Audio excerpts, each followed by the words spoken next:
কাজের খোঁজে আসা কিশোরী বা তরুণীদের টার্গেট করে ওত পেতে থাকে একটি চক্র।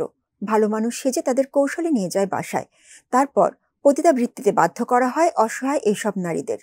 এখানেই শেষ নয়, পরে বিক্রি করা হয় পতিতালয়ে।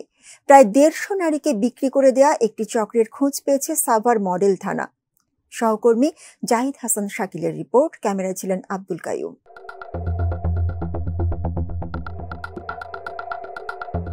গোপন সংবাদের ভিত্তিতে পুলিশ সাভারের একটি বাসায় হানা দিয়ে কিশোরী সহ 3 নারীকে উদ্ধার করে একটি চক্রের বন্দিদশা থেকে। আটক করা হয় ওই চক্রের 5 জনকে। এই চক্রটি বিভিন্ন বাস স্ট্যান্ড ও সড়কে অবস্থান নেয়।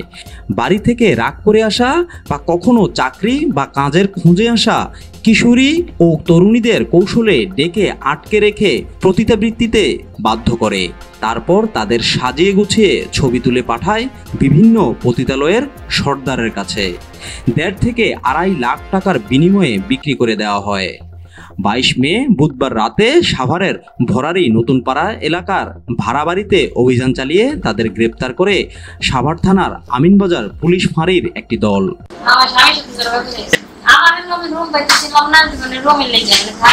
আসামিদের জিজ্ঞাসাবাদের পর পুলিশের প্রাথমিক তদন্ত বলছে, এই চক্রটি প্রায় 150 নারীকে দেশের বিভিন্ন পতিতালয় সহ পার্শ্ববর্তী দেশেও বিক্রি করেছে। ধরা পড়ার পর দোষ চাপায় একজন আরেকজনের ঘাড়ে।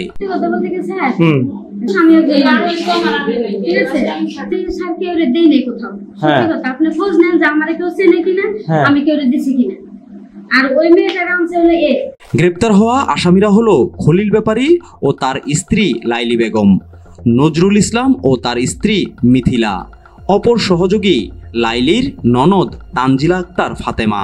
তাদের বিরুদ্ধে পুলিশ বাদী হয়ে সাভার মডেল থানায় মানব পাচার আইনে মামলা দায়ের করেছে।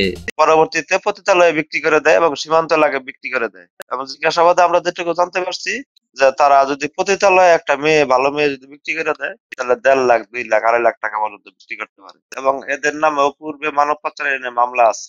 তাদের মোবাইল ফোন অ্যানালাইসিস করে আমার যেটুকু ধারণা আছে যে তারা, আমার মনে হয় 1-1.5 মতো এরকম চাকরি দেওয়ার নামে এই উদ্বাস্ত গরিব অসহায় নারীদেরকে বিভিন্নভাবে বাইস্ট করে এরা পাচার করছে। এই যে চক্র, এরাদের সিস্টেমটা হলে এরা বিভিন্ন বাস স্টেশন, রেল স্টেশন বা যেখানে মানুষ আসে এরকম জায়গায় গিয়ে উৎপেতে থাকে।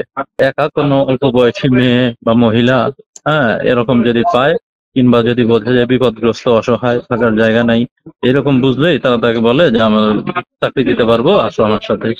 তখন গার্মেন্টস এর চাকরি দেওয়ার কথা বলে নিয়ে যায়, নিয়ে বাড়িতে রাখে। পরবর্তীতে তাকে ওইখান থেকে বিভিন্নভাবে ফুটলায় এই ধরনের পতিতাবৃত্তির কাজে ব্যবহার করে। যদি ব্যবহৃত হয়ে করে ফেলতে পারে, পরবর্তীতে তারা এদের সুন্দর ছবি তুলে এইটা তারা বিভিন্ন ব্রোথেলে, বিভিন্ন তাদের এজেন্ট আছে এদের কাছে পাঠায়। ওরা যদি পছন্দ করে তখন এই ভিকটিমদেরকে এইদিকে যেমন পতিতাবৃত্তির কাজে ব্যবহার করলো, করে পরবর্তীতে তাদেরকে ওই সমস্ত জায়গায় বিক্রি করে দেয়। কাজের খোঁজে বা যে কোনো কারণে হোক, অপরিচিত এমন মানুষদের বিষয়ে সচেতন হওয়ার অনুরোধ আইন শৃঙ্খলা বাহিনীর।